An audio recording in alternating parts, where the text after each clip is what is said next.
حضرت عمرو بن العاص رضی اللہ تعالیٰ عنہ کہتے ہیں کہ نبی صلی اللہ علیہ وسلم نے فرمایا کہ ہمارے اور اہل کتاب کے روزوں کے درمیان سحری کھانے کا فرق ہے.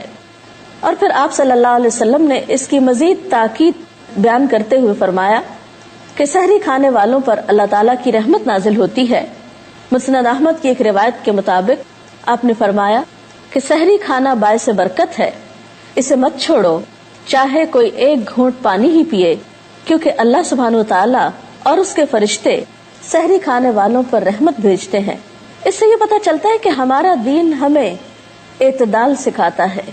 جہاں دن بھر کھانے پینے سے بچنے کے لیے کہا گیا، وہاں روزے کی ابتدا میں یا آغاز میں کھانا کھانا یا کچھ بھی کھانا پسندیدہ قرار دیا گیا اور کچھ نہ کھانا اس سے منع کیا گیا. سحری آپ کسی بھی چیز سے کر سکتے ہیں، باقاعدہ کھانا بھی کھا سکتے ہیں، کھجور بھی کھا سکتے ہیں، دودھ پی سکتے ہیں، پانی پی سکتے ہیں، کسی بھی چیز سے آپ سحری کر سکتے ہیں. لیکن سحری کے وقت کھجور کھانا پسندیدہ عمل ہے. عن ابی ہریرہ قال قال رسول اللہ صلی اللہ علیہ وسلم نعم سحور المؤمن التمر. آپ نے فرمایا کہ مومن کے لیے بہترین سحری کھجور ہے. اب سحری سے متعلق کچھ چیزیں ایسی ہیں کہ جن کا ہمیں خیال رکھنا چاہیے.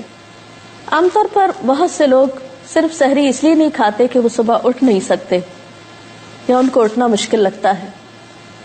تو ظاہر ہے کہ اگر ہمیں یہ معلوم ہو کہ سحری کھانے والوں کے لیے فرشتے دعا کرتے ہیں اور یہ ایک بابرکت چیز ہے اور سحری کھا کر روزہ رکھنا زیادہ اجر و ثواب کا باعث ہے، تو ہم اس کے لیے کوشش کریں گے. لیکن کوشش کس طرح کی جائے؟ تو اس میں پہلی چیز تو یہ ہے کہ رات کو جلدی سویا جائے.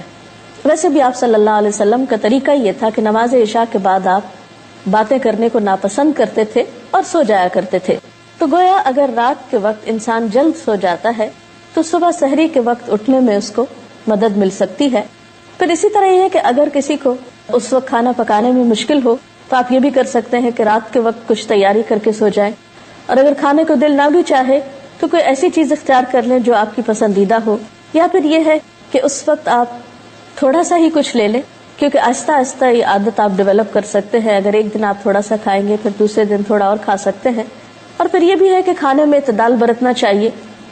ایسی چیزیں کھانے سے بھی پرہیز کرنا چاہیے کہ جس سے آپ کو تکلیف ہو اور آپ کو بھاری پن محسوس ہو، کیونکہ اس سے پھر عبادت کی لذت ختم ہو کر رہ جاتی ہے.